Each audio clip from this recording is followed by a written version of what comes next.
everyone. I welcome you once again. Myself, Mohammad Junaid. I am your host and also co-convener of Hyderabad Reading Club. Inshallah, we will start our book talk. I would like to invite Advocate Syed Ghayasuddin for the introduction of HRC, that is Hyderabad Reading Club. Let me introduce him. He has completed his graduation from OU Law College in 2019, and since then he is practicing law before High Court of Telangana and also City Civil Court. And now he is also pursuing his LLM from OU PG College. I invite convener of HRC, Advocate Syed Ghayasuddin, to introduce HRC in front of us. Assalamu alaikum warahmatullahi wabarakatuh. Am I audible to everyone? Yes. Yeah. Thanks for your introduction. So HRC is something that has gone and discussed a lot in the university when we were discussing about the issues that were surrounded to the Muslim citizens of India. So we decided to have a reading club. So in 2020, thanks to the lockdown, that we decided to have some kind of book discussions and lectures.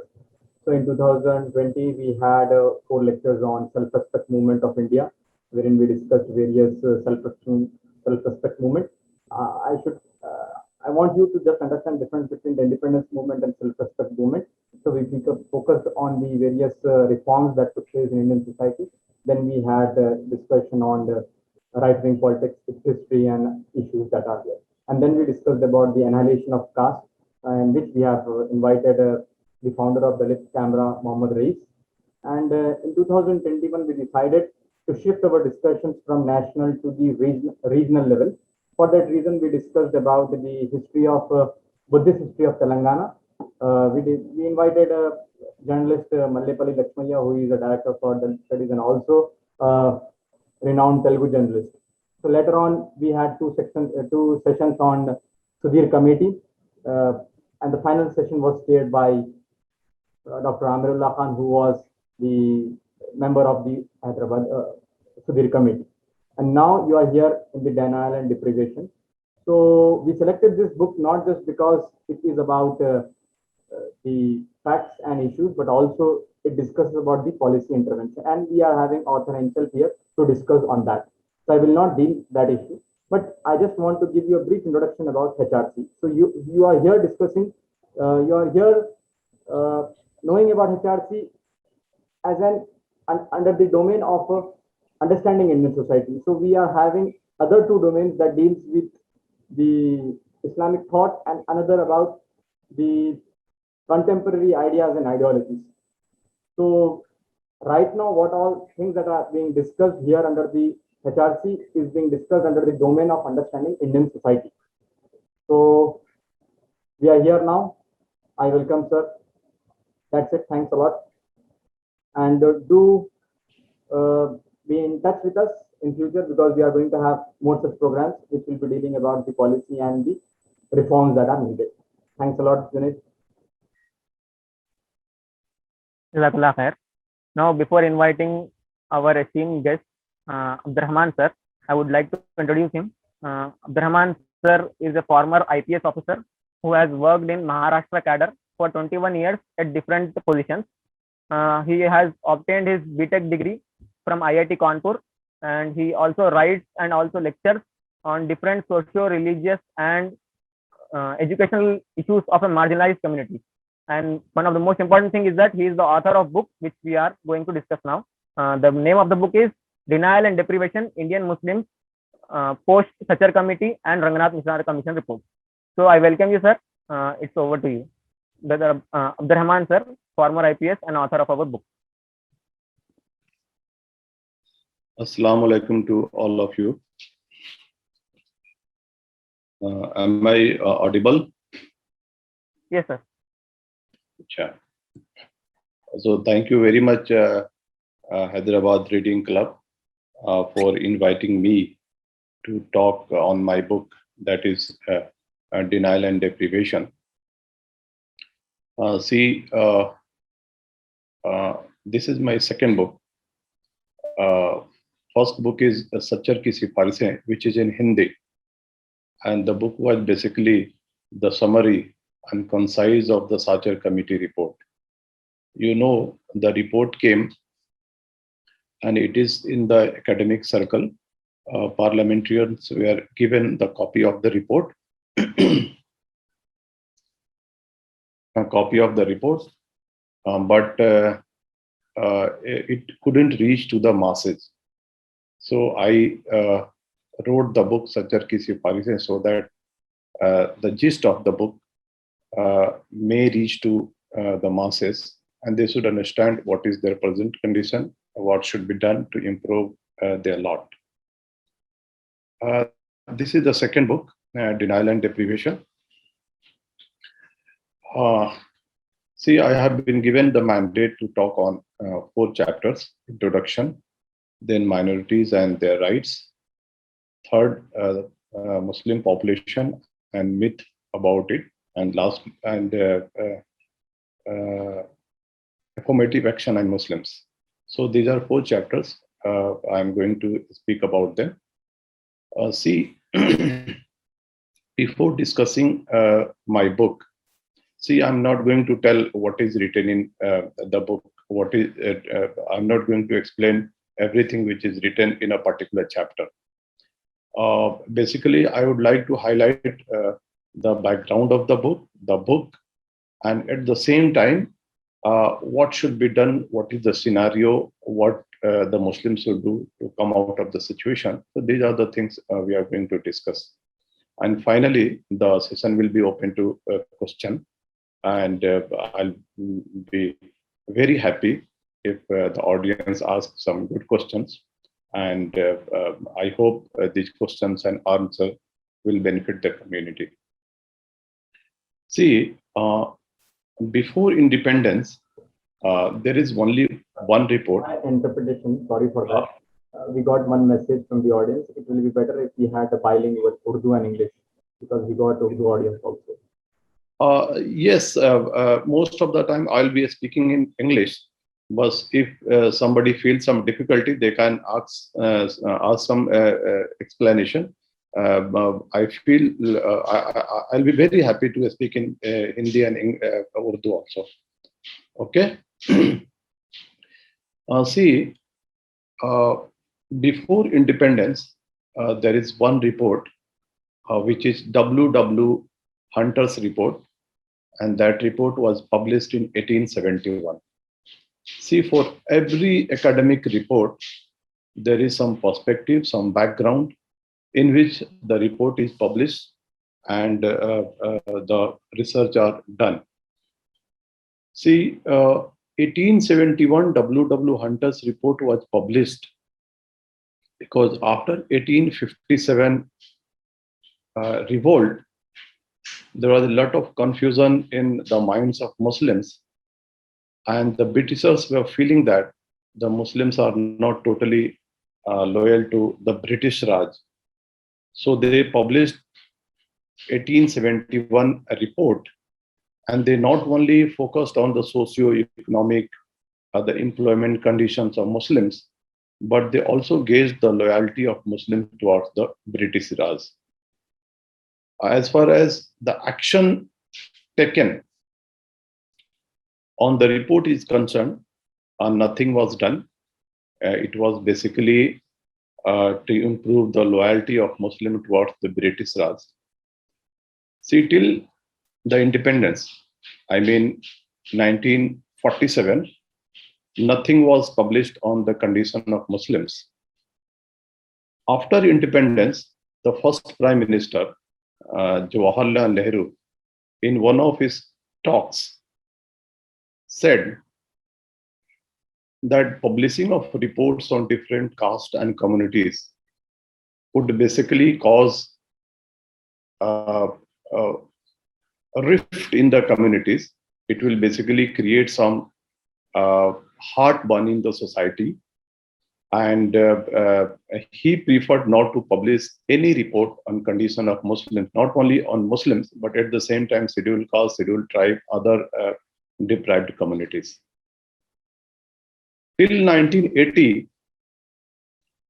there was no report, but the Muslim leadership had been feeling that the condition of Muslims was deteriorating, and they had become one of the most backward society in India.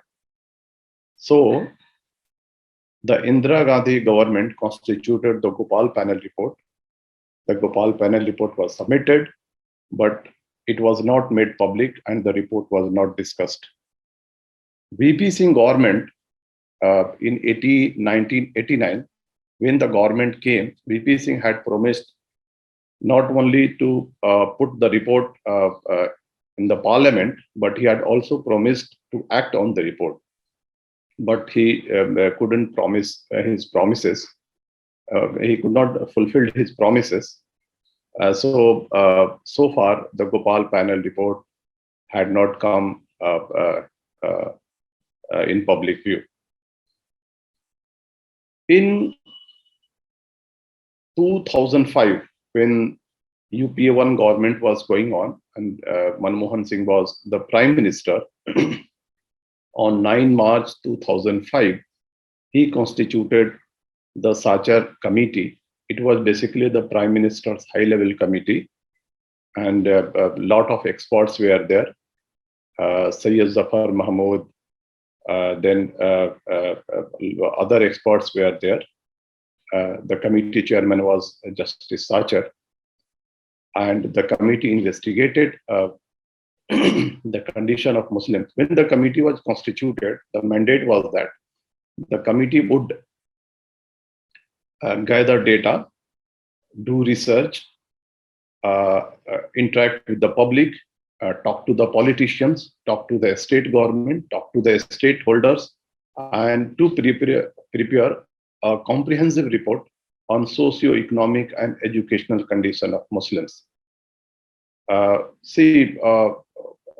The committee honestly did its job, visited throughout the country, some 17 states, some union territories, interacted with the chief ministers of the state, interacted with the delegations of Muslims, and it submitted a comprehensive report on 17 November 2006. Dr. Manmohan Singh was very honest in publishing the report. On 30th November 2006, I mean after just 13 days of the submission of the report, he made the report public by putting in the parliament. When the report came, the report said that the Muslims were one of the most backward classes in India. Their condition was basically slightly higher than the Dalits of India, and it was lower than the general OBCs in the Hindu community. Their educational condition was too much poor. Their infrastructure condition was poor. The social and physical infrastructure like school, bus stops, the drainage services, the municipal services, civic services were basically absent from the Muslim localities. The participation of Muslims in banking services, in other government jobs were basically negligent. The Muslims' participation in government job was almost 4%, while their contribution in population then, according to 2001, it was 13.4%. Now it is 14.2%. So the committee suggested some policies, some initiatives to be taken at the government level, at the community level, at the individual level to improve the plight of Muslims. The Sachar committee basically recommended, had made 76 recommendations. Most of the recommendations are basically on paper. They have not been implemented. Most of the major recommendations have been completely left out. Some of the recommendations have not been discussed in the government circle so far. So when this was going on, I mean after 2006, and the report was completing 10 or 12 years, then I decided to write a book. And in that book, I decided to review the status of implementation of the policies and schemes which were initiated post Sachar era. This is one report. The second report, Rangnath Misra Commission report. See, Rangnath Misra Commission report was basically constituted in 2004 and it was published in 2007. But Rangnath Misra Commission report is a historic report. It has some bigger recommendations, and if those recommendations have been implemented, there would have been some hue and cry from the right-wing circles. So the government preferred not to submit the report. Till 2009 December, the report had not been made public, and some parliamentarians, they made some ruckus, and they demanded in Rajya Sabha as well as in the Lok Sabha to made the report public. So in January 2010, the government was basically under pressure and it was under compulsion. The government made this report public. The Rangnath Misra Commission report also says the condition of Muslims is poor and they should be treated properly. There should be some schemes and some developmental schemes to improve their condition. And at the same time, Rangnath Misra Commission said that the Muslim community should be given reservation. So the committee recommended 15% reservation to all minorities and 10% of them exclusively for the Muslims. Committee again said that if it is not possible, then 8.4% of the OBC reservation should be given to the minorities, and out of them 6% should go to the Muslims and 2.4% go to the other minorities. Third recommendation, the path-breaking recommendation was that the Dalits in Muslims, they also face discrimination, and they are at the bottom of the society as far as the socio-economic and educational conditions are concerned. They are being treated like Dalits, and in fact, they are Dalits in Muslim community, and they should be included in the scheduled caste. And the committee recommended that the presidential order of 1950, which basically discriminates on the basis of religion, that should be made religion neutral, and Muslim Dalits should be given a reservation by including them in the scheduled caste list. So these two reports basically submitted in 2006 and 2007. So after 10 and 12 years of these two reports, I started writing the book in 2014, 2015, and the book was ready in 2019. The book was published in February 2019 in IICC Club Delhi at the hands of Mr. Saaf Faisal, the topper of 2010 IAS batch, and other people. Jafar Mahmood was there, then Manoj Jha, the Rajya Sabha leader, floor leader of RJD, he was also there. And a lot of discussion took place, not about the condition of Muslims, but at the same time, policies and programs of the government. So this is basically the background. See,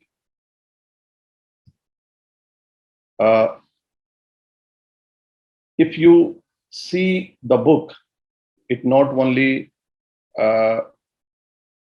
gaze the present condition of Muslims. See, the Sachar Committee report and Rangnath Misra Commission, they gauged the condition of Muslims in 2006, 2007, on the basis of 2001 census. But in this book, I have gauged the condition of Muslims on the basis of 2011 census, and based on some recent data published by the newspaper, the prominent newspapers, some social media organizations, civil society organizations, and parliamentary debates. So it basically a comprehensive book. You can say also a reference book on the socio-economic and educational condition of Muslims. When the book had been completed, these two reports had been completed, completing their 10th year. Some activists, civil society organizations, some non-governmental organizations had been demanding that after coming of these two reports, lot of schemes had been initiated. They were being implemented in the field also, but there was no change in the socio-economic condition of Muslims. So the government should constitute a post-Sachar evaluation committee so that these schemes and recommendations of the Sachar committee can be evaluated. So the third committee was constituted, which is basically the post-Sachar evaluation committee, PSEC, which is also called the Kundu committee report. So that report had also got mentioned in my book, and a lot of things are taken from that report also. In that background, the book has been written. The second chapter, if you come to the rights of minorities and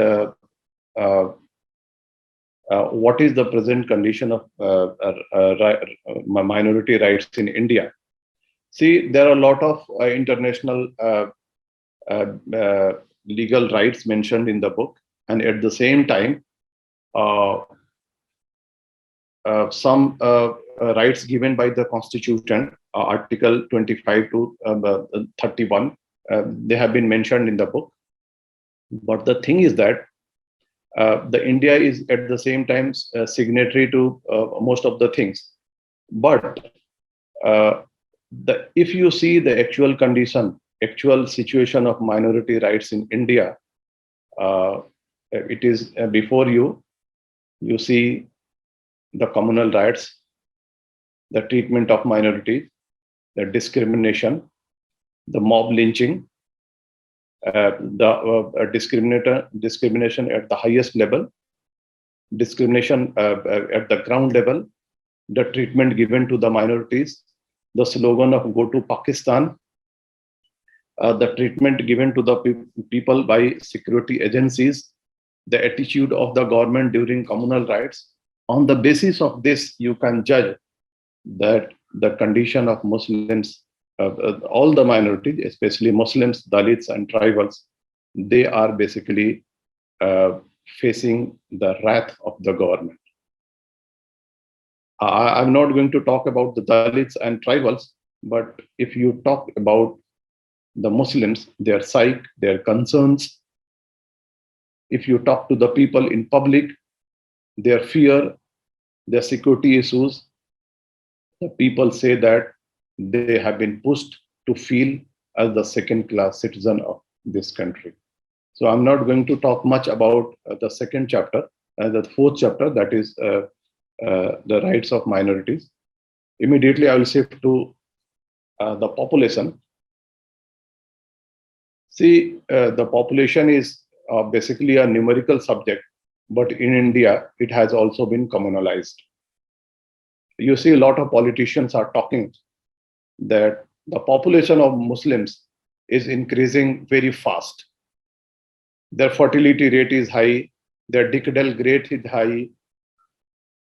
They are doing it deliberately to basically overtake the population of Hindus. They basically want to make India an Islamic country. This is not the reality. Today, Muslims are around 180 million, 18 crore, and they are 14.2% of the total population. Recently, we have seen that the religious tolerance report published by the Pew Commission.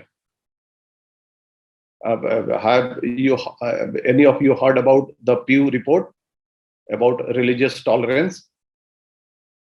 PEW. Anybody? Muhammad Zunaid, have you heard about the Pew report on religious tolerance? No, sir. So, see, recently, a report of Pew, basically an American organization, and it has published a comprehensive report on religious tolerance situation in India.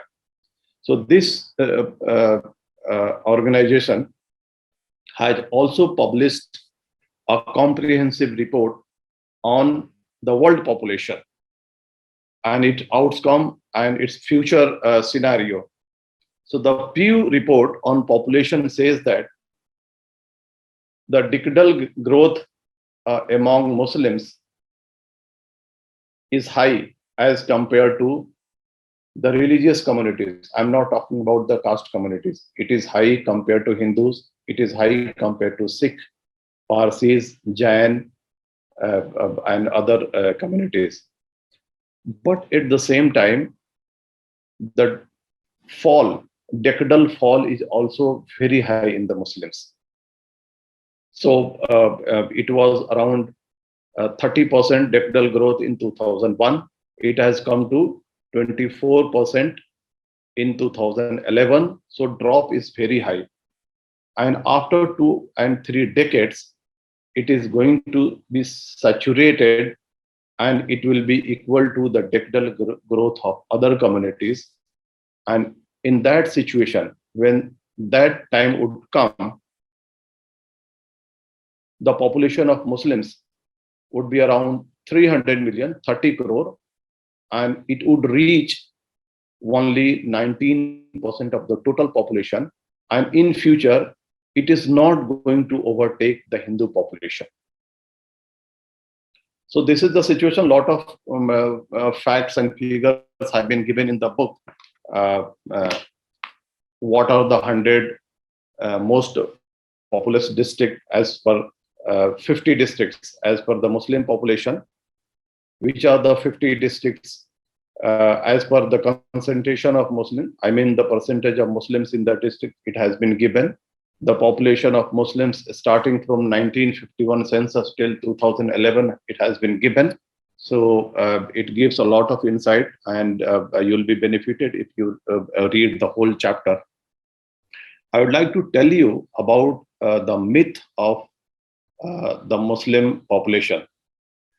I have already talked about you. Recently, Chief Minister of Assam, he had been telling that the Muslim population is increasing very fast and Muslims should adopt some measure to curb it.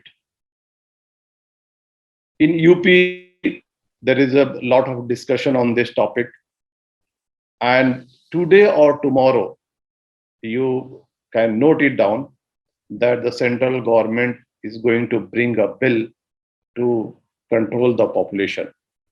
So there are a lot of myths, a lot of false stories have been created about the population of Muslims. I would like to tell you that the world research reports, the intellectuals who are basically working on the world population and the factors on which the population of a caste and community depend, they say that the population of a particular caste and community basically depends on their economic condition and their educational condition. Lower the economic condition, lower the educational condition, higher will be the population. So you see, the Muslims are among the poorest lot, and at the same time their population is very high. So if the government really interested in reducing the population of Muslims, it should not bring any bill. It basically has to work on reducing poverty among Muslims. The government must work on reducing the illiteracy among Muslims. If the government works on progress of Muslims and improves the socio-economic condition, if government works on educational condition and improves the educational condition of Muslims, the population will automatically go down. This is basically the findings of the people who are working on the population program. Second, if you see the fertility report is high among Muslims, no doubt, but it depends on lot of factors. See, I will talk about just one component, the sex ratio. Sex ratio is basically the number of women in a caste or community per 1,000 of the male population. This is the sex ratio. If you see the sex ratio in Muslims, it is 951. I mean, there are 951 Muslim women on 1,000 Muslim male. But this sex ratio is only 939 in Hindus. So there is a gap of 12 women for just 1,000 population. So if you extrapolate it, 2,000 male population, there is a difference of 24. 3,000 Muslim, 3,000 population, there is a difference of 36. So if you extrapolate it, and if you consider 79% of the population is Hindu. So if you extrapolate, I have written in my book based on some facts and figures, 60 lakh Hindu women are missing. If they want to match the sex ratio with the Muslims, I mean, if they want to make 939 or 951, then they have to add 60 lakh women in their population who have basically killed them. The Hindu community basically kill the female in the, they basically practice female feticide. They don't accept, if the first child is a female child, they don't accept the second child to be a female child. They kill a Hindu female in the name of dowry. There, the divorce condition is very complex and not easy. So they kill the young women also. That is why their sex ratio is not 951, it is 939. In fact, in our population also, it should be 1,000. It should be more than 1,000. Because we also not treat the women compassionately, and we also do not give them proper treatment, and it should be 1,000 in our population also. But if you compare the Hindu population and the Muslim population, their sex ratio and our sex ratio, they have to add 60 women in their population to match with the sex ratio of Muslims. So the question is, who have killed them?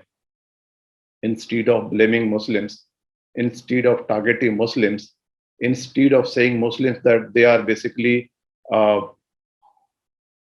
deliberately increasing their population to convert this country into an Islamic country, they have to treat their women population with compassion.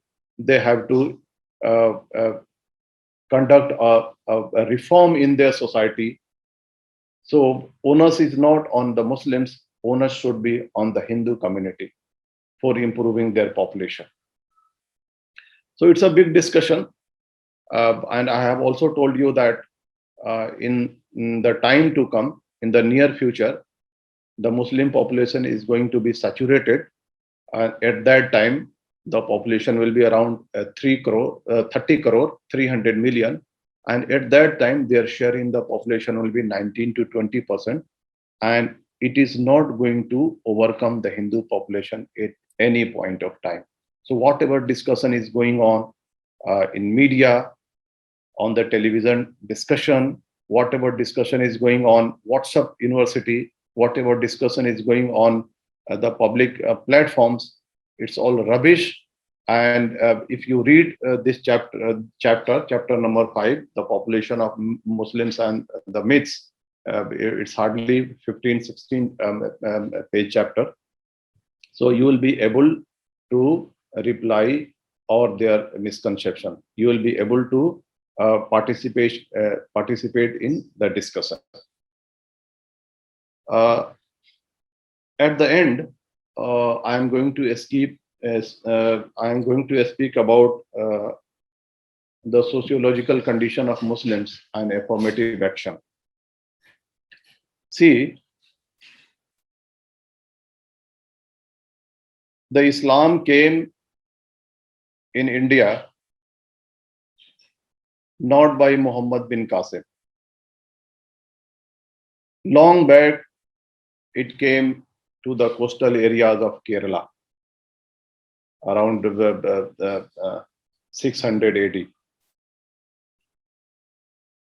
But the Hindu society, it's not Hindu society, a Brahmanical society, the Sanatan Dharma society, Varnashram Dharma, existed some 1500 and 2000 years back. My point is that when Islam came here, the people converted to Islam by seeing the ethos of social justice, by seeing the principles of equality, compassion, humanity. But the Muslim society is basically the mirror image of Hindu society. If you study the sociological condition, there are sociological grades in Muslim community. They have forward caste. We have Ashraf in our community. Ashraf are basically the Sayyids who claim that they have come from the Afghan, Persia, the Arabian countries. And the second section is the high caste Hindu people who converted to Islam. I mean the Rajput, Brahmins and other people. So this is basically the Ashraf. The second section is the Azlaf, the people who are involved in some professional categories like the wire pressers, weavers, other people. They are basically the professing some work, and that work is ritually clean. So they are basically Ajlaf. And the third category is Arzal. I have already talked about it, the Dalits in the Muslim community. So basically the mirror image of Hindu society. So they have Savarnas, they have OBCs, they have Dalits, they have tribals. We also have Ashrafs, who basically the counterpart of the forward caste people. We also have Ajla, who are basically the counterpart of Hindu OBC. We also have Ajla, who are basically the counterpart of Hindu, Dalits and scheduled caste. We also have tribals, who are basically the counterpart of Hindu tribals. Recently, the Lakshadweep was in news. Muhammad Junaid, have you heard about it? Lakshadweep? Yes, sir. See, the Lakshadweep population is 99% people of Lakshadweep are tribal, and 95% of them are Muslims. So they are tribal Muslims. So initially they were tribal, they converted to Islam. So likewise, there are tribal people in Himachal Pradesh also, tribal people in Uttar Pradesh also, Bihar also, Jharkhand also. The tribal people, Muslim tribals are found in West Bengal also. Though the number is very less, but that category exists in Muslims also. So what I'm trying to tell, Hindu society, Muslim society is basically the mirror image of Hindu society. The way they get reservation, we should also get reservation. The forward caste in Hindus are not getting reservation. The Muslim Ashrafs, they should also not get reservation because they do not qualify for the reservation. Hindu OBCs are getting reservation, Muslim OBCs are getting reservation as per the Mandal Commission report. But the thing is that the sum of the Muslim castes who basically qualify as Hindu or Muslim OBC, they have not been included in the OBC category.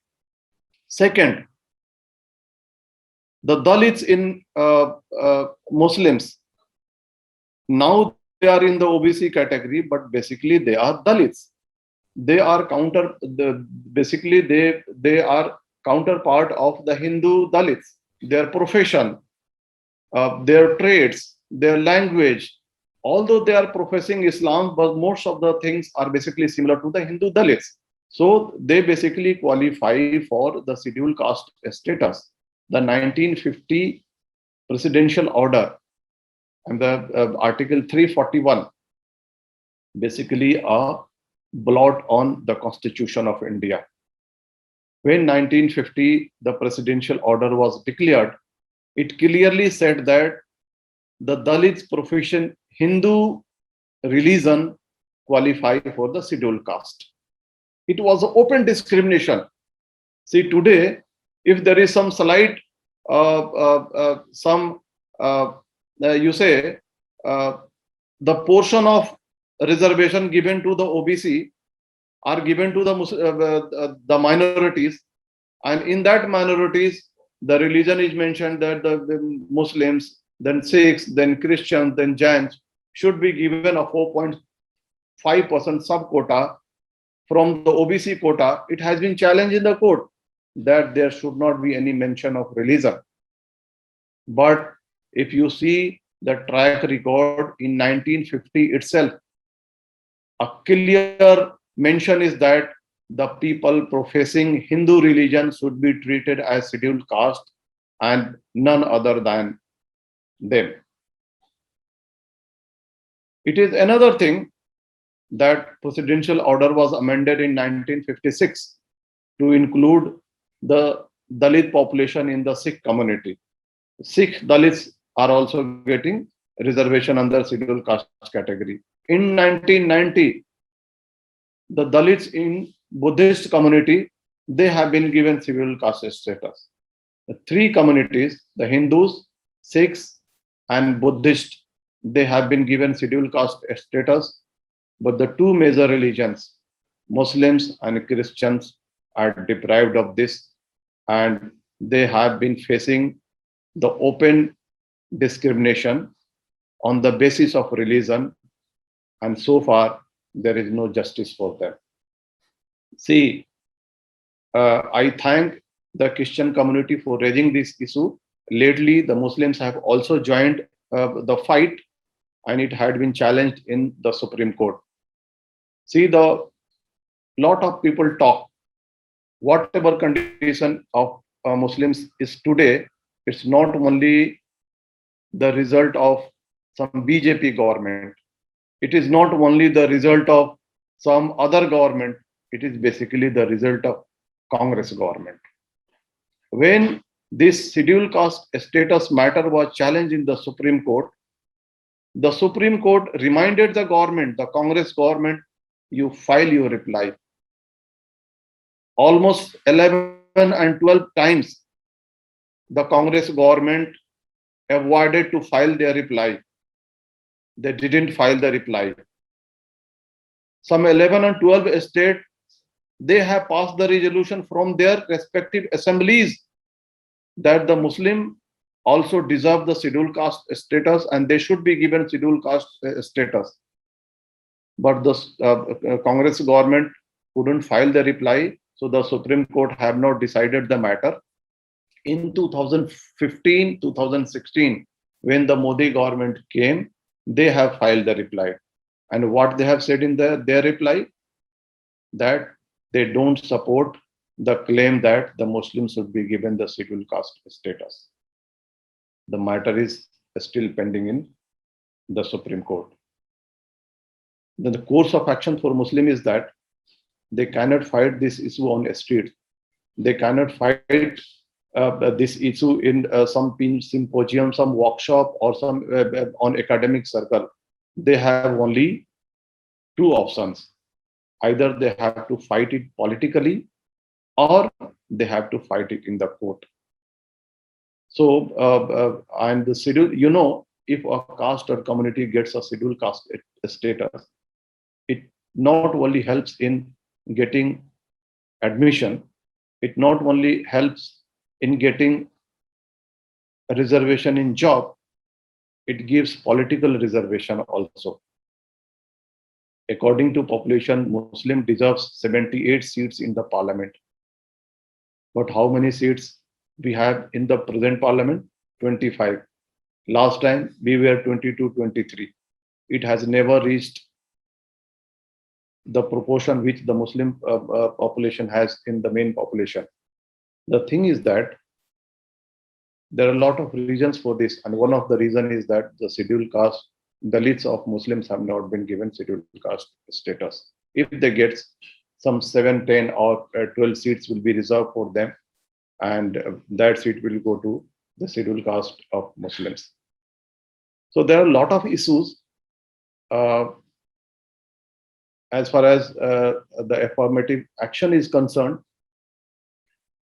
See, I have already told you that the Muslims are basically the mirror image of the Hindu society. Although caste discrimination is not there, endogamy is not there, the caste, the ethos are not practiced with the severity it is practiced in the Hindu community.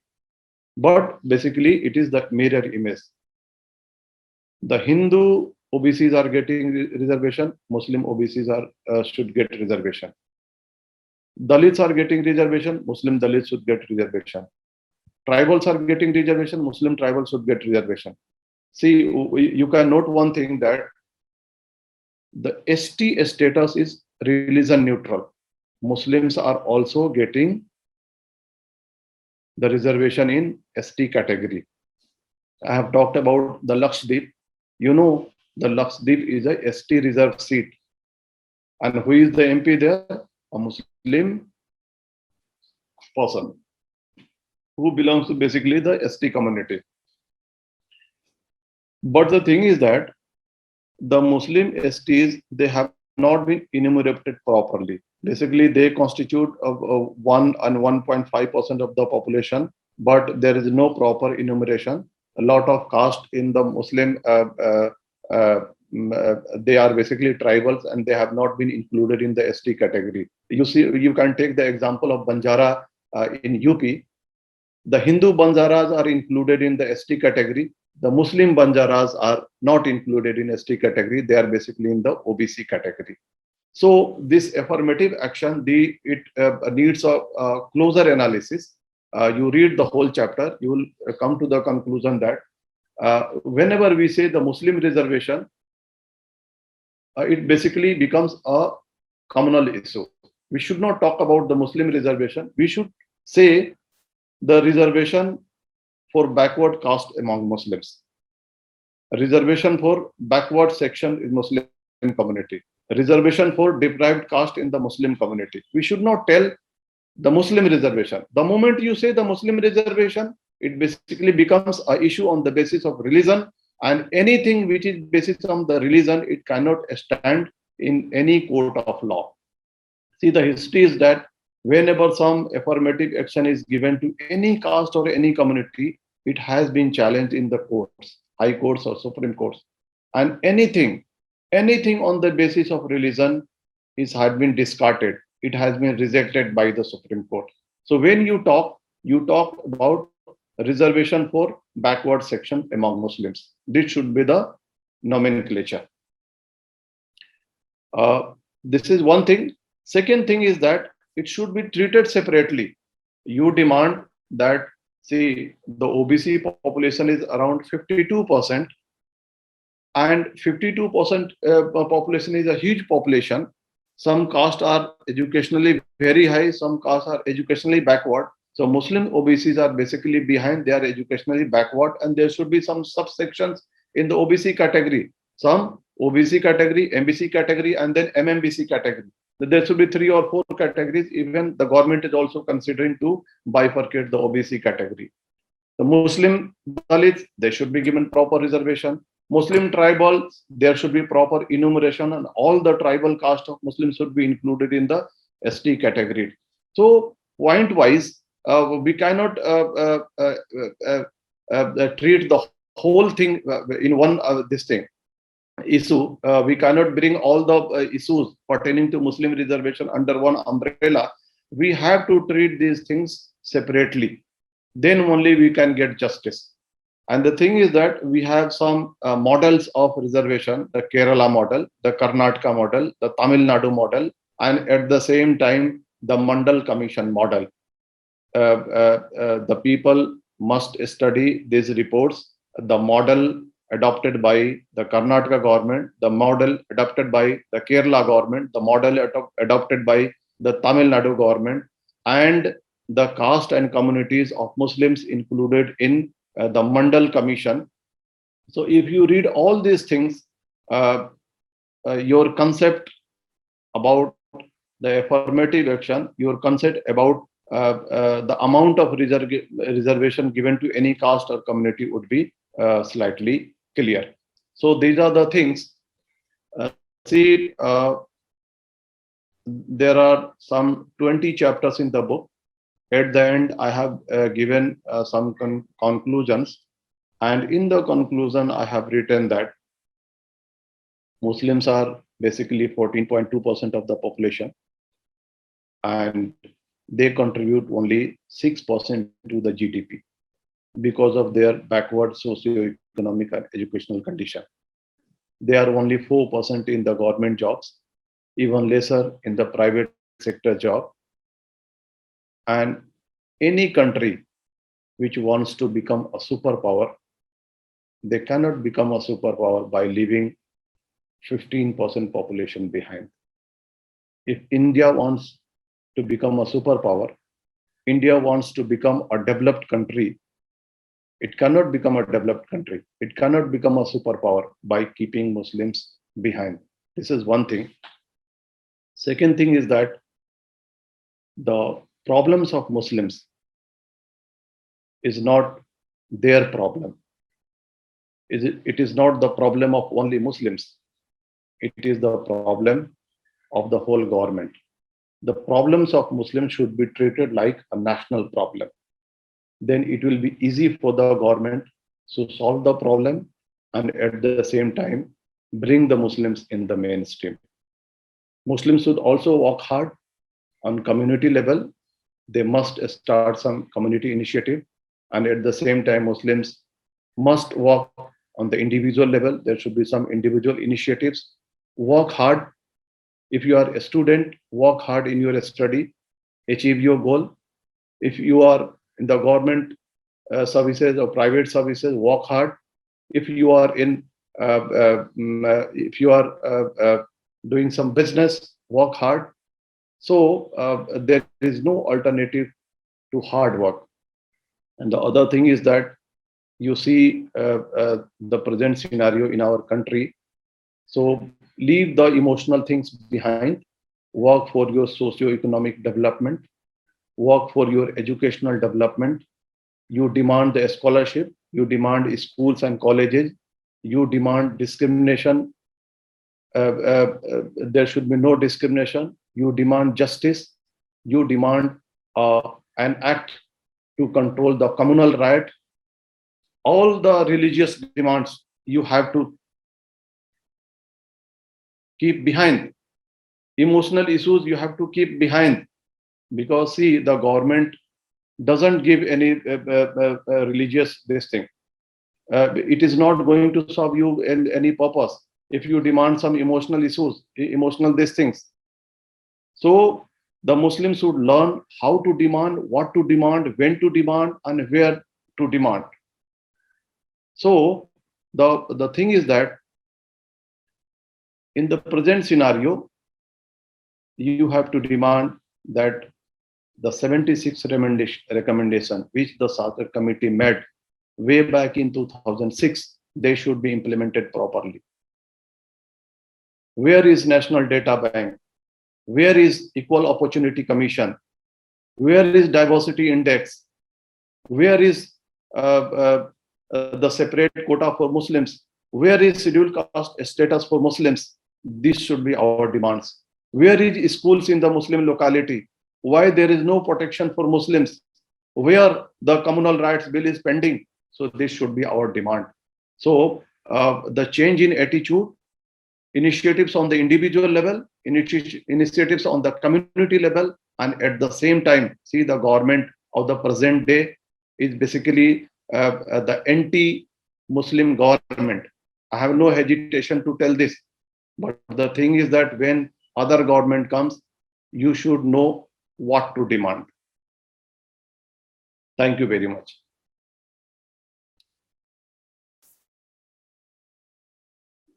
Thank you, sir. Thank you for this wonderful solution-oriented talk. Now we shall head towards our discussion. Now our house will be open for discussion. But before discussion, let me, for understanding the importance of this book, let me read the review of Faizan Mustafa, Vice Chancellor of Nalsar University of Law. He says that coming from a sensitive police officer, the volume is a remarkable work on systematic deprivations faced by Indian Muslims. There is an urgent need to ensure that society's diversity is reflected in all public institutions. The author has boldly argued that the time has come when inclusive growth should no more remain just a catchy slogan, but be given full effect too. So this was the review of Faizan Mustafa, sir, Vice Chancellor of University of Law, Nalsar. Now the house is open for discussion. You may ask your question by putting it into the chat box, or also if you raise your hand, I'll unmute you.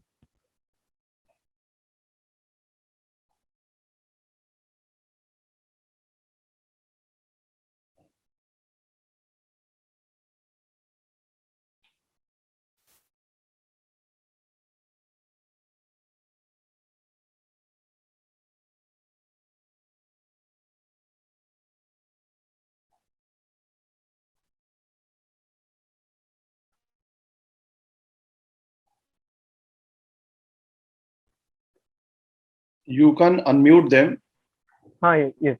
so that they can ask the question.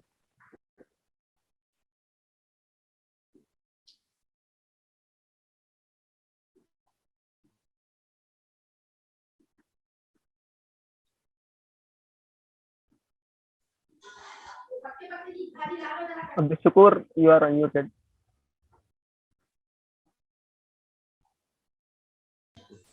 Assalamu alaikum.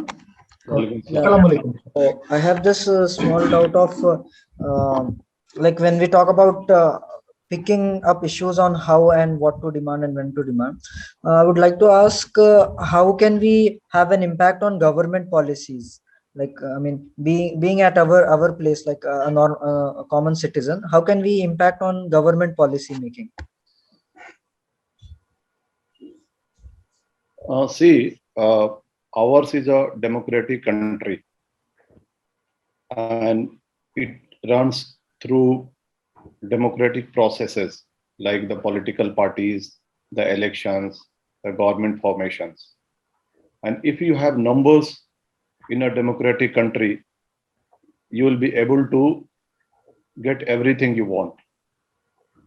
But first of all, you keep in mind that you are only 14.2% of the population. In some constituencies, you are 2%. In some other constituencies, you are 52%. Where you are 52% and you are going to decide the winner, then you can press your demand aggressively. And the demands are not based on the opinion of one person. It basically should based on the opinion of a group or organization.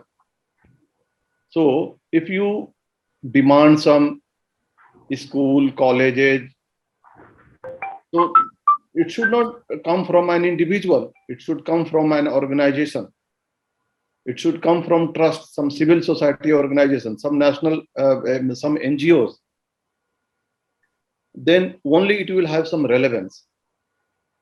If you want something on national level, so I have talked about these things in my book, and that is basically a pressure group. You have to form a pressure group on national level. What is the area of interest? What are the issues which need urgent attention, like the communal violence, act against discrimination, the Dalits are basically getting the Atrocities Act. We should also have some act against discrimination. So there should be some national level body, and they should formulate what should be the urgent issue and how and where to place their demands. There should be some arrangement in the Muslim community.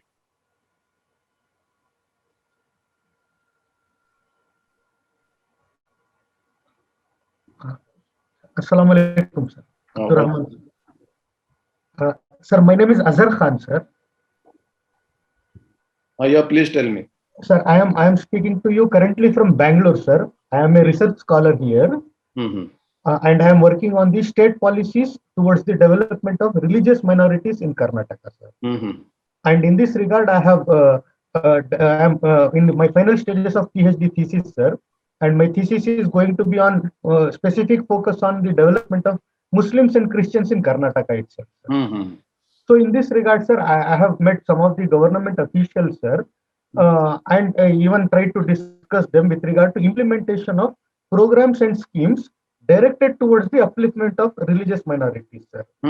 So now, since you were also once upon a time, you were a state employee, so what impedes, sir, or what are the hurdles which the authorities face in terms of implementing the program, sir? See, I have already told you that a lot of schemes were initiated in the post-Sachar era. I can name some of them. Scholarship schemes, yes, like the pre-matric, post-matric, and MCM scholarship. Then foreign scholarships also. yes, MSDP. The other schemes also. These schemes have been mentioned in chapter number 16. yes, sir. Do you have my book? Yes, sir. Yes, sir. I have your book, sir. Chapter number 16.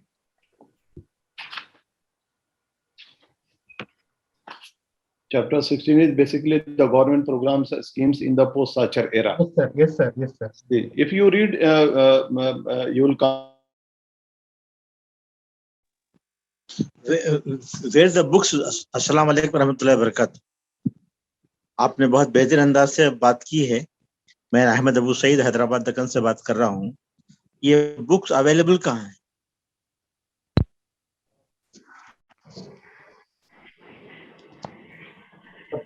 Sir आप mute हो गए. आप mute हो चुके हैं. ये देखिए denial and deprivation, इसको आप गूगल में डालिए. इसका लिंक जो है अमेजन पे खुलेगा. अमेजोन के साथ ओपन लाइब्रेरी में मौजूद है ये. You can get the PDF. So let me complete my reply to Mr. Azhar Khan from Chikmagalur. See, Azhar, what I'm trying to tell, when the policies and programs are formulated, they looks very good on paper. Yes, sir. Yes, sir. Very true. See, but during implementation, they face a lot of problems. The same is the case with the policies and programs for minorities also. See, the Sachar report was basically for Muslims, but all the schemes are deal with minorities. So, some budgets are allocated, budgets are revised downward. Yes, sir. Then it goes to the field. In the field, they basically start the work, and only 30 to 35% of the actual budget, which is earmarked, is basically spent in the field. Yes, sir. So basically, the concern towards Muslims, and there is some what you can say. We also don't pursue basically the programs and policies made for us. So these are the reasons. You read chapter number 16, you will come to know everything what I have written in the book.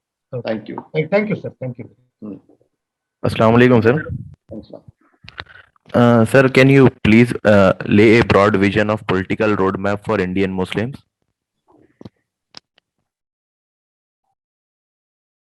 See, I have this book basically deals with the socio-economic and educational condition. I have completely left out the political issue, but certainly the politics is the ultimate thing to achieve whatever you have in your mind. And the political empowerment is key to all empowerment. What the Muslims should do, they deserve 78 seats in parliament. Likewise, they deserve the proportionate reservation, proportionate seats, proportionate number of seats in their respective state assemblies. So, in some seats, constituencies, they are more than 50%. In some seats, they are 30 to 50%. In some seats, they are less than 30%. There are 3-4 categories. I am already in the process of writing a book on the political representation of Muslims. What I have come across, that if they are more than 50%, they decide the winner. Division of votes doesn't matter. When they are 30 to 50%, their votes are divided due to the presence of multiple Muslim candidates. And when they are less than 20-25%, their number is not basically counted,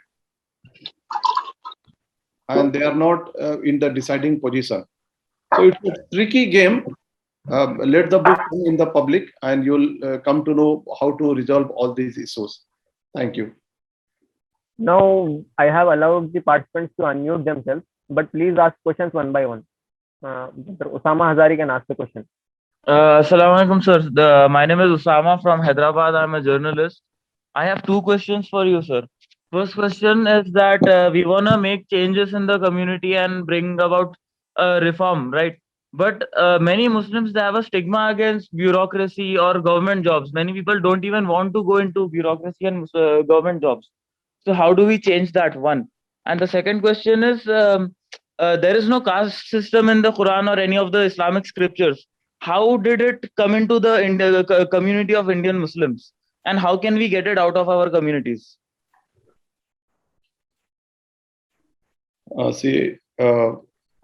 In response to your first question, we are integral part of the Indian population, 14.2%. We should be in proportion to our population in every field. We just constitute 4% of the government job. It is not only the fault of the government, the fault lies with the Muslim community also. We should have proportionate reservation in the government jobs. We should be in proper proportion in judiciary, in police, in civil services, in state services, and not only the government sector, but we should also be in proper share in the private sector. See, nobody is going to stop you by sitting and writing the competitive exams. It is our failure that we are not sitting in proper numbers. See, I will give you one example. We are 14.2% in the population. Normally, every year, 3 lakh people sit in UPSC, preliminary examination data. I am going to explain. So, as per the share in the population, how many people from the Muslim community should sit in the examination? Please tell me. Sir, 14.2%. 14.2% in 100 people. If 3 lakh people are sitting, almost 42,000 people from the Muslim community should sit in the preliminary examination. But you will be surprised to know only 2,000 to 3,000 people all across the country sit in the examination. Then how will we be able to achieve the 14.2% in the final result? The Sachar Committee report says that the success rate of Muslims is almost equal to other caste and communities. As far as the success ratio is concerned, they are no inferior. Success ratio is equal, but where we lack at the initial stage, we do not sit in the competitive exams in proper number. It is not only with the civil services. The same is the case with state services. See, I have been in the police service. I have taken almost 7 to 8 recruitment. See, in a district where 20% Muslims are there, and 1,000 people come for the recruitment, how many Muslims should come? 200 people should come. I will be surprised to know that only 25 to 30 people participate in the recruitment. So it is our fault. We don't have desire to participate. We don't have desire to achieve. We don't have desire to do hard work. It is our basically lacking. The second part, I have already told you that if you go the sociological studies, Muslims are basically the mirror image of the Hindu society. We also have Julaha, we also have Mehtar, we also have Sheikh, Sayyid, Pathan, we have Nadaf, we have Mirsikar, lot of caste.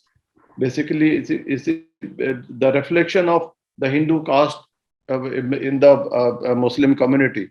The thing is that I know Islam prescribes a caste-free society. Islam prescribes social justice. Islam prescribes equality. But the Indian situation is that once the Supreme Court said a person in India can change his or her religion, but he cannot change his or her caste. This is the reality of the Indian society.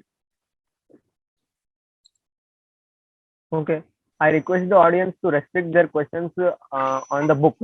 There may be different questions, but this might not be the right place to discuss everything here. So I request the audience to restrict the questions related to the book. Brother Umar Farooq can ask the question. He has raised it. Assalamu alaikum. Myself Umar Farooq. I am from Hyderabad. And I am also the union president of Maulana Azad National Urdu University. I have a question for you that regarding the army head, you have discussed in your book, okay?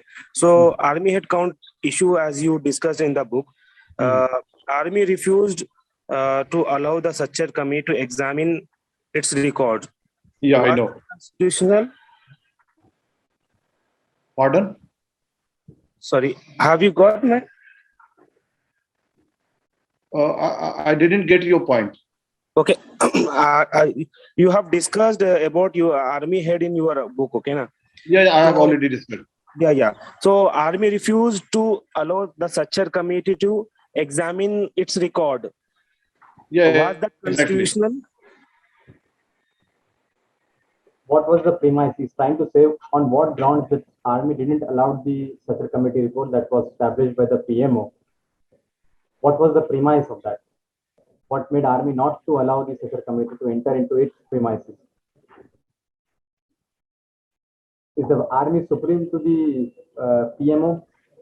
Is it not? It is not that. Are we not? We are not living into the martial law. What made army not to enter into its discussions to examine the Muslim head counts? What feared army not to do that?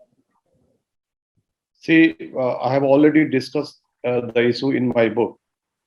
Legally and theoretically speaking, it was a committee constituted by the Prime Minister. It was a HLC, high level committee, and any committee or commission is authorized to get data from any government department. But what happened?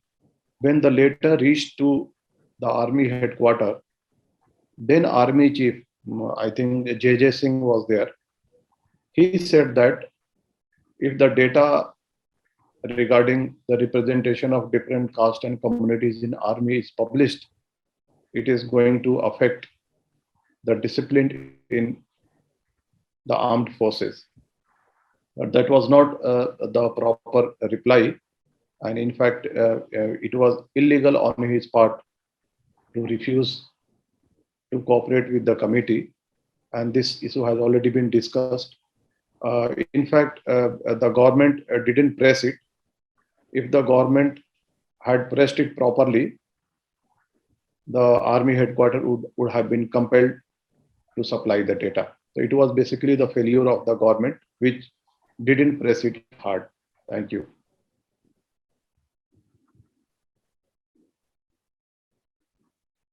Thank you, sir. Assalamu alaikum, sir.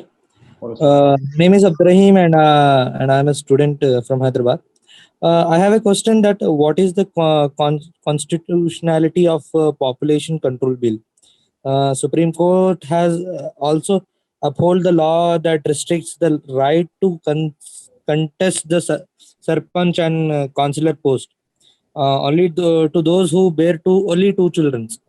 So, what the Supreme Court has set? Does Supreme Court has set precedents to uphold the population control bill, and what क्या नोयत है इस population control bill की, and how will it impact the GDP and labor market? ये मेरा एक question है. See, the population control bill, the draft has not come in the public. So we cannot say much about it. As far as its constitutionality is concerned, let the bill come, then we will discuss in detail. But the thing is that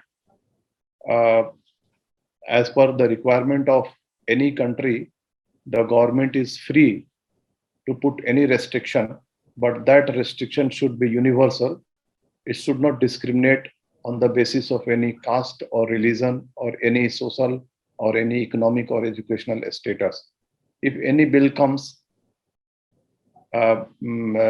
basically it will be challenged on the basis of Article 14 if it discriminates on the basis of your caste or religion. So let the bill first come, then only we will be able to discuss it.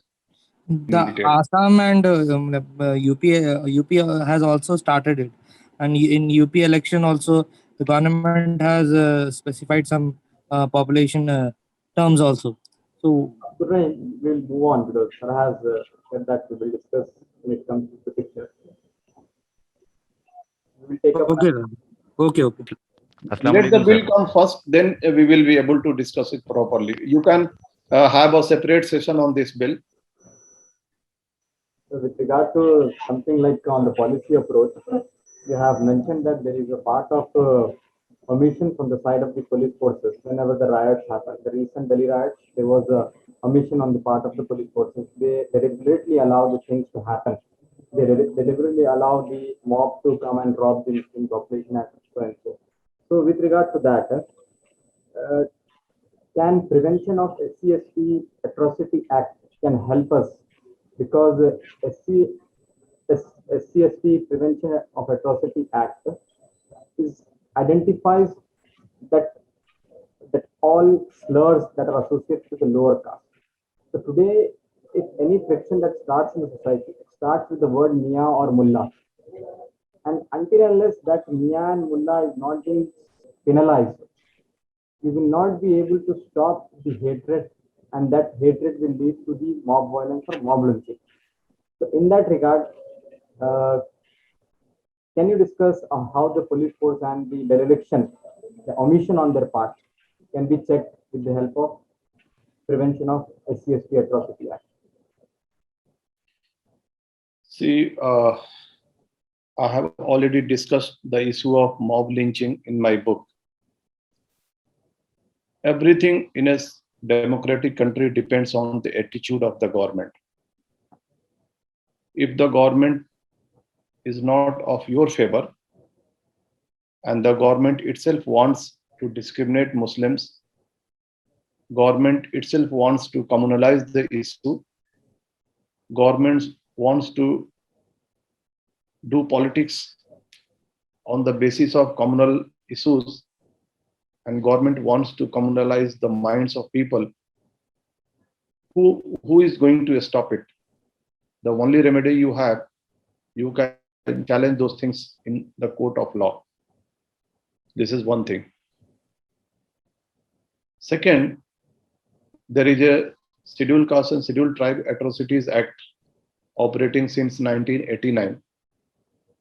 See, Scheduled Caste and Scheduled Tribe, they are basically targeted on the basis of their caste. See, the Muslims face discrimination on the basis of their religion. There is another report, Mahmudur Rahman Committee report. This was basically the report submitted in Maharashtra, the Maharashtra government report, Mahmudur Rahman report. The report has clearly recommended that there should be a law to curb discrimination on the basis of religion. So there is no any effort on this point. You also know the Communal Riot Prevention Bill is also pending since the UPA 2 days, and it has not been passed. So everything depends on the attitude of the government. If the government wants that the Muslims should be given proper treatment, they should be treated properly, they should be given justice. Nobody is going to stop them from passing the discrimination bill. Nobody is going to stop them from passing the communal violence bill. But the thing is that the government, which is operating in the center, is doing politics on the basis of emotional issues, on the basis of communal issues. So this is the reality. Thank you. Assalamu alaikum, sir. Myself, Sheikh Amir Arfat. I am working as a sub-inspector in Telangana state. My question to you is that why RAW, in India's external intelligence agency, does not recruit Indian Muslims? There was one such report in Outlook magazine in 2006. Is that from 1969 till today, the strength of RAW is 10,000, but it has avoided any recruiting any Muslim officer. Why is it so, sir? Why the onus of patriotism is always on the Muslims? Is this not a discrimination on the basis of religion? Thank you. See, this issue persists since 1947. So although the reality is that the Muslims are integral part of the Indian population, their loyalty to the nation cannot be doubted. They are true in intention, they are true Indian, they work for the nation, and they are honestly contributing to the GDP. Those who have been given opportunity, they have been fulfilled their duties, they have done their duties. And this issue, not only the RAW, I can tell you the representation in IB also, IB and RAW, the internal agency and then the external agency. I know, you also know, and as you have mentioned that the Outlook in 2006 article mentioned that there is no representation from the Muslim community. In IB, some one or two officers here and there, but the representation is very low in IB also. So the failure is from the government side. The government must implement some policies, some programs, that the people from Muslim community should also come in RAW. They should come in IB. But I can tell you one story. In 2005 or 6, Manmohan Singh, he called the heads of IB and RAW and discussed why the Muslims are not in your agency? What should be done? See, when the whole force belongs to a particular community, there are a lot of hesitation from RAW that the Muslim officers should not come. We have not tested them. So these are the issues. But the thing is that the reality is that discrimination is at the highest level also. Some different perception works in RAW and IB. But honestly, I will tell you, I've already told you that the Muslims are honest to their motherland. They want to serve. They want to be part of the population. They want to be part of the mainstream. And if given opportunity, they will give their best to the nation. Assalamualaikum, sir. Can ask the question now. Yeah. So it was a very nice talk, and the discussion so far is very good. Am I audible? Yes, thank you. Yeah. So I'm Asif from IIT Bombay. I'm doing PhD here. So my question is, what happened? So the Sachar committee data was a comprehensive data with some exceptions, obviously. But since Sachar committee report, we don't have a comprehensive report till now. We have some national social surveys data and some data we have extrapolated from other surveys. So my question to you is, do you have some idea what is the status of Muslims nationally is currently, for example, in education or in jobs and other professions? For example, in Bengal, we know from the state government statistics that the job percentage of Muslim has increased from 2% to around 5 to 6%. So there has been some good news in Bengal recently, and also the undergrad and higher secondary rate also has increased recently. So those things we have extrapolated from data and survey. So do you have any data or survey regarding this? I have already told you that the Sachar committee report and the Rangnath Misra commission report are basically based on the reports which were published before 2006 and 2007. My book is based on 2011 census, and it is based on recent reports, parliamentary reports and other reports.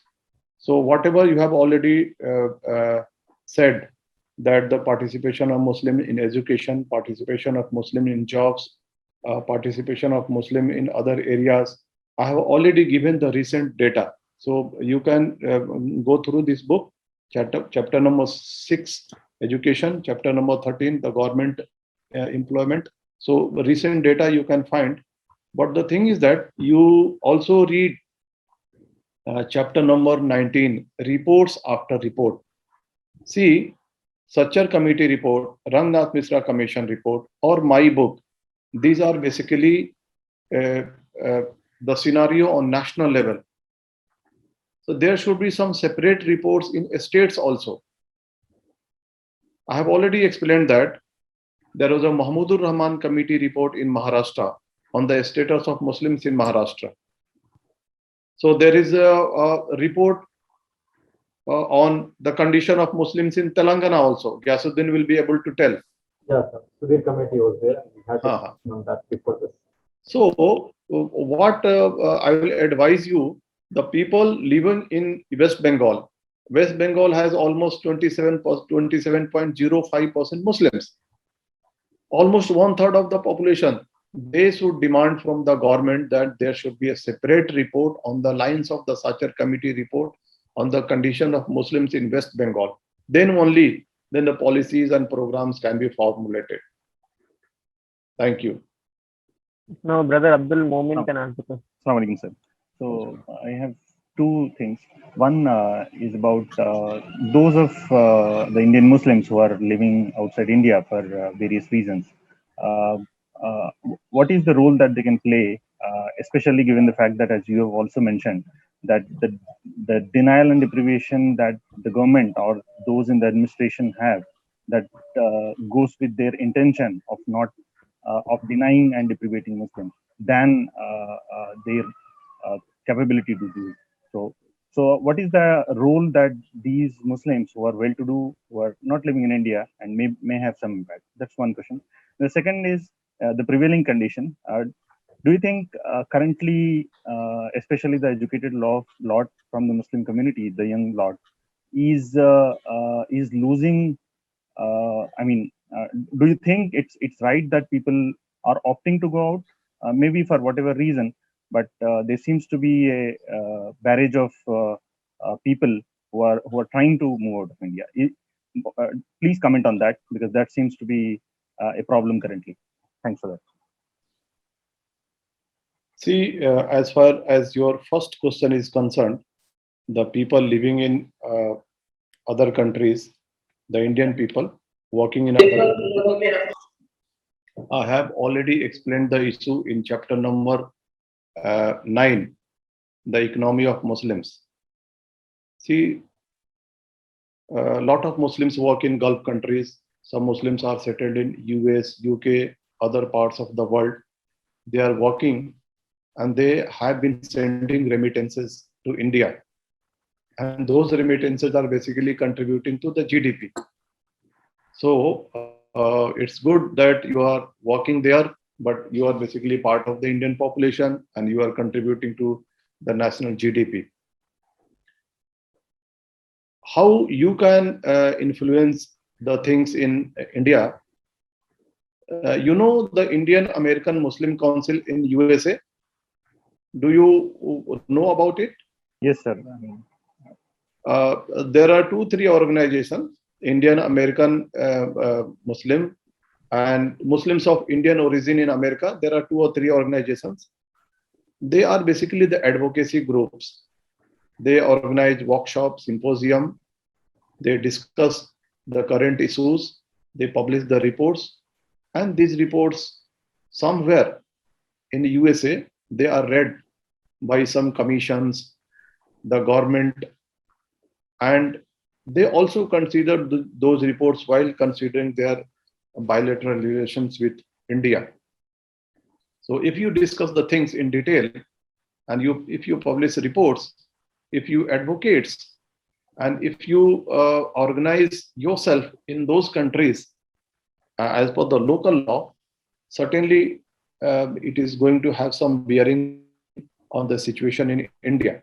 So basically you can contribute in this way: form an advocacy group, organize workshop, symposium, do research, publish data. Certainly it is going to influence the condition of Muslims here in India. As far as your second question is concerned, the moving out of Muslims due to the prevailing condition, I don't think there is any data. You know, when the second wave of pandemic was going on, a lot of wealthy people, the influential people, they moved out of country and now they are returning back. So if some Muslims are moving out, I don't have any facts and figures. If some of us are going out, it must be a temporary phenomenon. Today or tomorrow they are going to return back. But yes, I know the condition is bad, but my advice to Indian Muslims is that moving out is not the solution. We have to face it. This is our country. This is a beautiful country. And if some aberration is going on, some people or some parties are trying to disturb the communal harmony, they are trying to disturb the constitution, they are trying to disturb the democracy and secularism, it is our duty to protect it. So moving out is not the solution. Muhammad Saif can ask. Assalamu alaikum, sir. Well, sir, I would like to know what should be the immediate demands of Indian Muslims other than reservation in the field of education.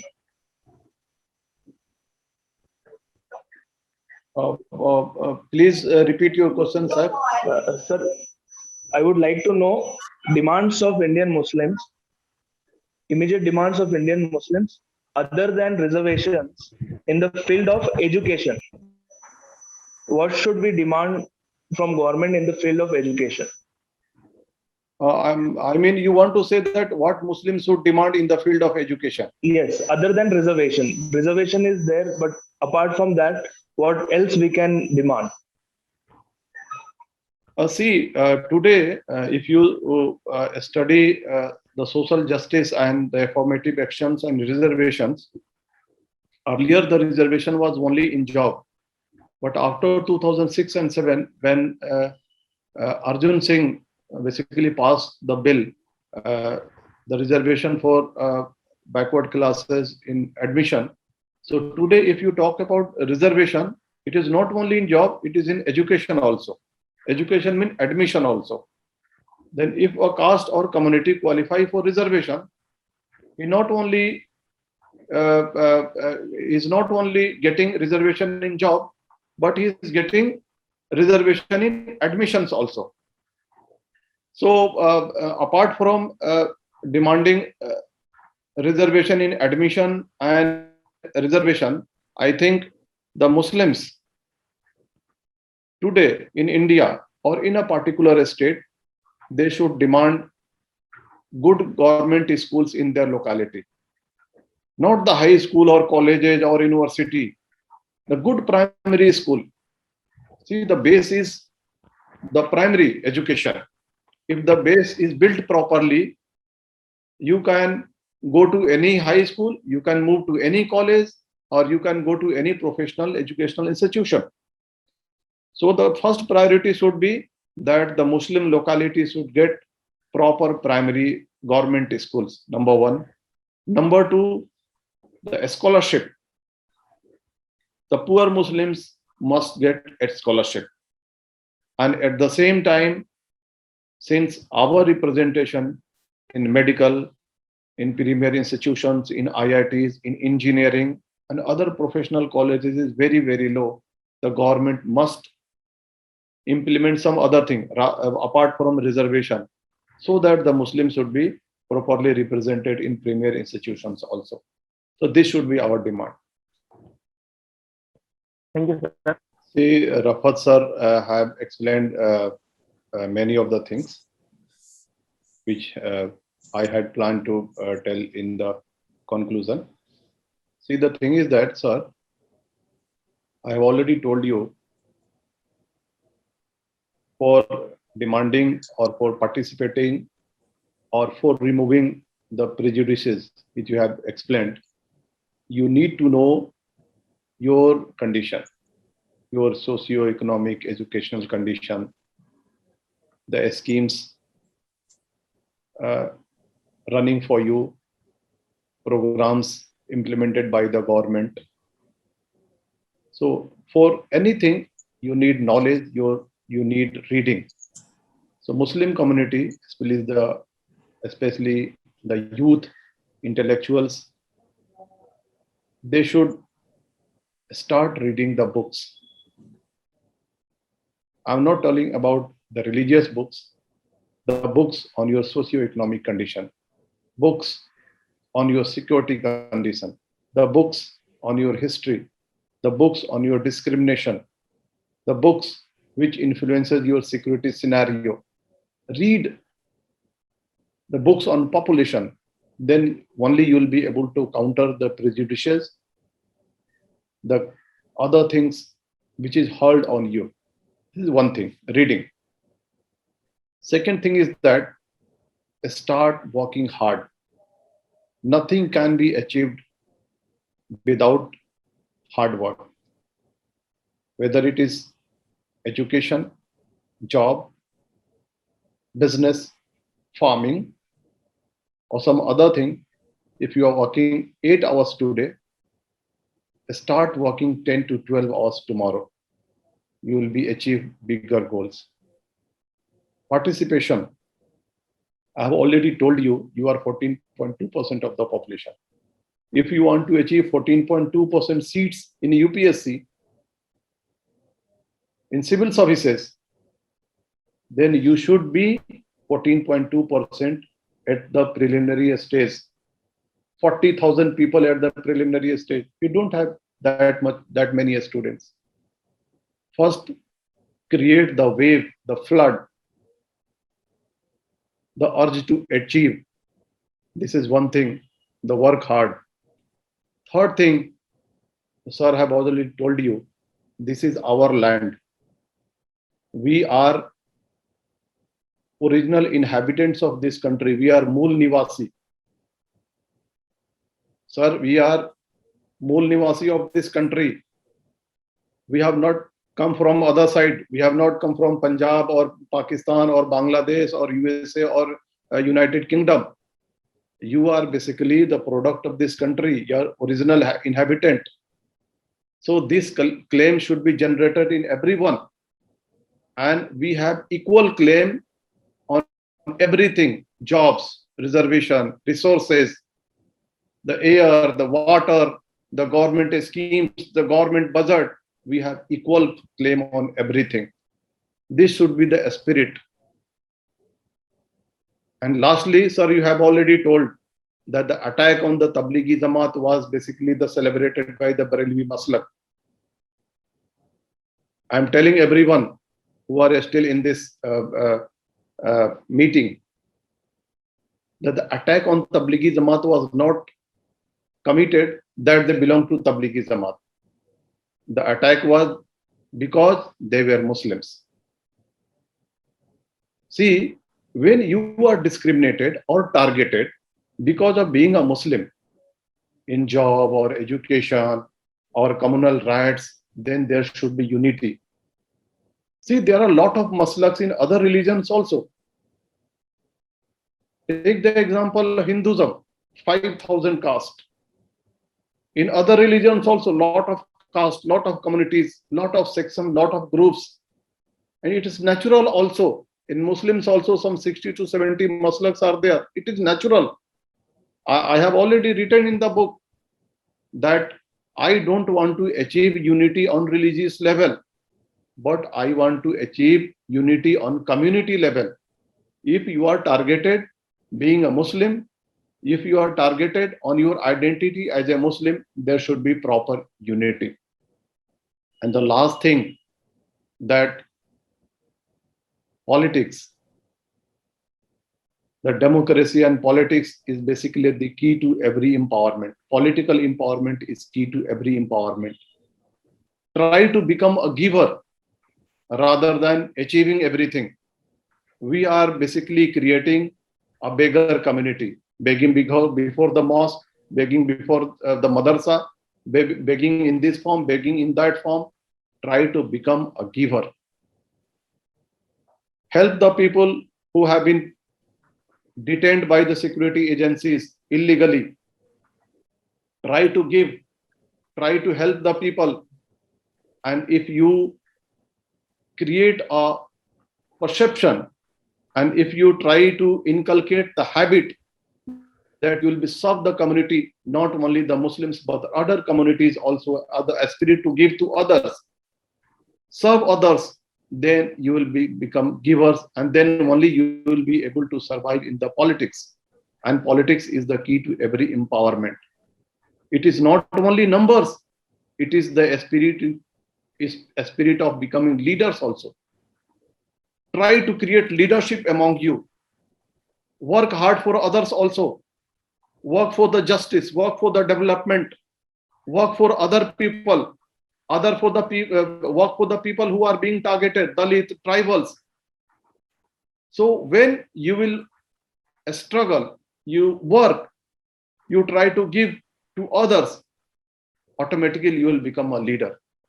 Then there will be proper representation and you will be able to serve your community. Then you will be able to solve your community problem. And if you are more than 50, I have already told you, as per 14.2% of the population, we should be around 70, we should have around 78 MPs in the parliament. Similarly, in the state assemblies, but we don't have that much MPs, that many MPs. So if 60 to 70 MPs are there in the parliament from Muslim community, our voices will be heard. and this is not easy. It will be created over the years. So make plans, work hard, then only things will improve. Thank you very much. Thank you very much, sir, for your time. Now, at last, I would like to invite Brother Ibadur Rahman for vote of thanks. Am I audible? Yes, you are. Thank you.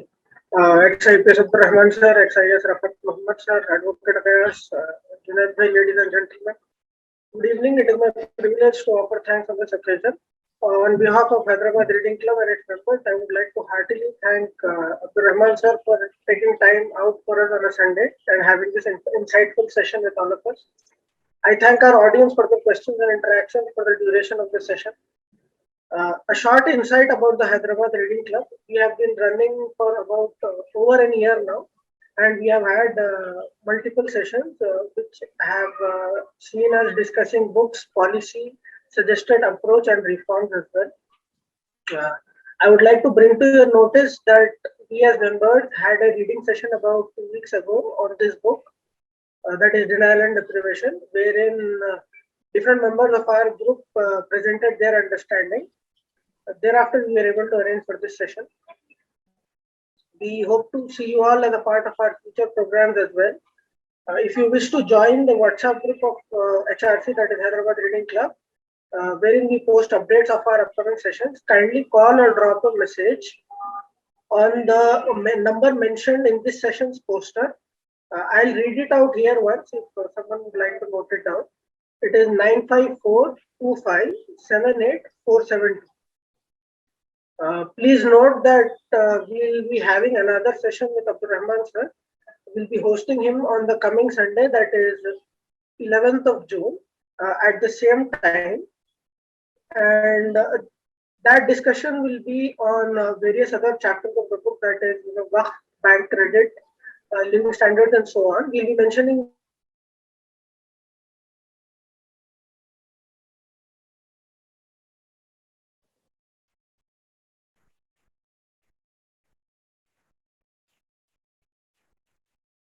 You're not audible, Sibath.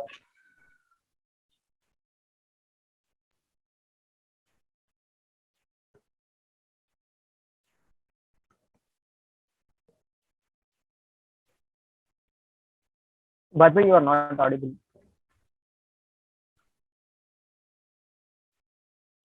I'm done, Junaid. Yes, please proceed. I couldn't get you there. No, you are not audible, and then we missed your points. Which part? We discussed about the phone number, and then we lost it. Okay, fine. So the phone number has been posted by Junaid bhai, I guess. Yes, it has been posted. So we'll be having another session with Abdur Rahman sir on the coming Sunday. That is the 11th June. That is on 11th June at the same time. It will be the second part of our discussion in this series. That session will include topics of the book Denial and Deprivation, that are Waqf, bank credit, living standards, and so on. To stay updated, please join the WhatsApp group.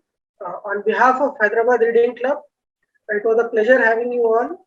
I hope to see you, and we hope to see you in the near future. Thank you very much. Stay safe. Assalamu alaikum.